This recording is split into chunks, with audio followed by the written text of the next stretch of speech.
Mike Schuback with us, Old Fort football coach. Here we are, another year, 2024. Weather's been a little weird. Might be all clear next week and great, but nonetheless, you're out here working for your team, and you see the kids here talking a little bit about what you're expecting. Yeah, we came out in the rain last night, and they didn't mind one bit the practice. We actually had a good practice last night, but yeah, you know, it's a rebound from last year. We were watching film the other day, and we had 19 kids.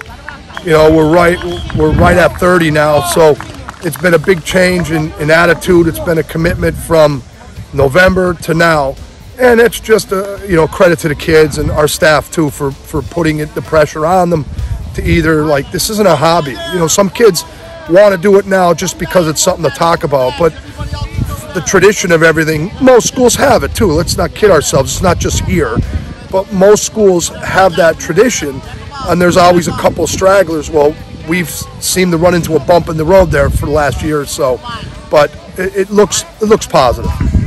You always have a guy or two that could get into the end zone for you, but it's kind of one up front.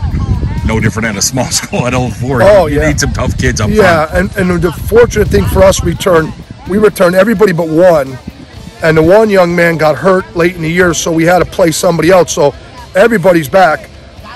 Knock on wood and whatever saying you want for good luck. They all made every start. So, they're all back, and we'll only graduate one more. So they're a little bit young, but they were tested. They seen what they couldn't get away with. They knew what they have to do now. So, Luca Raleigh and Wojnak and Richard and Noah are doing a great job. The new guys, Tomas and Gavin, are really giving us a lot of help. Lorenzo's really working hard. So, like, the older guys have really put the time in. And it's a good unit. They have a great bond with each other. It's something unique that we haven't had for a while. But when you start all those young guys like last year, you pay the price. It's the guys are too fast, too strong, too big, like the Dunmore guys, like the guys from Western Wayne. So, those learning curves they got to pick up and accept as an individual. So hopefully they understood that.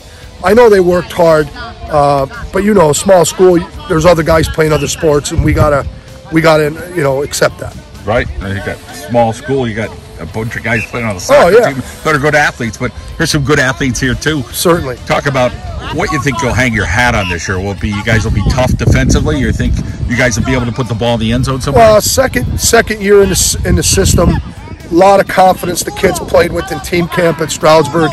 Really did a lot of good things, bunch of picks, a bunch of stops, a lot of impressive things we did in that. Offensively, I'm really excited about Kale. He looks great coming off track season. He looked explosive again in team camp. TJ wasn't there, and Robbie was there half of it, but those guys are really giving us a two-headed monster at quarterback right now, and the leadership that TJ has right now is beyond. He was trying to talk to kids yesterday right after the play before we could even get to them. So offensively, Puro and Novak and Rasmus are really impressive on the edges for us. The big thing is Isaiah. He's such a big kid. We've tried to limit him certain things, and now we're just hoping that reps after reps after reps for him. I mean, he's 6'3.5", 6'4". I mean, playing on the edge. I mean, that's a big body. So, and he's loving it. He likes it out there. So we're hopeful that he could get some reps in the next couple weeks to really gain more confidence.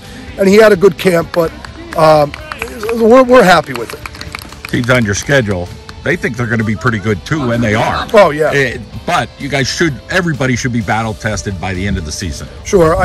I mean, I've said this a few times. People are probably sick of me saying it, but man, our schedules, it's tough, and I think we got to take it 1 week at a time and deal with things that way, because everybody's getting better. The game's evolved. It's more about outside. It's more balanced. It's not just what it was 10, 15 years ago. But if you have it, that works too. A couple of the college coaches that come in and recruit us, they're like, listen, the outside game's all fun and games, but if teams don't like to play in between the hashes, and we do, it works. And you see it work. But, to your point is exactly, every team's working for the same goal, to be a district champion. And there's no reason why they wouldn't want to compete.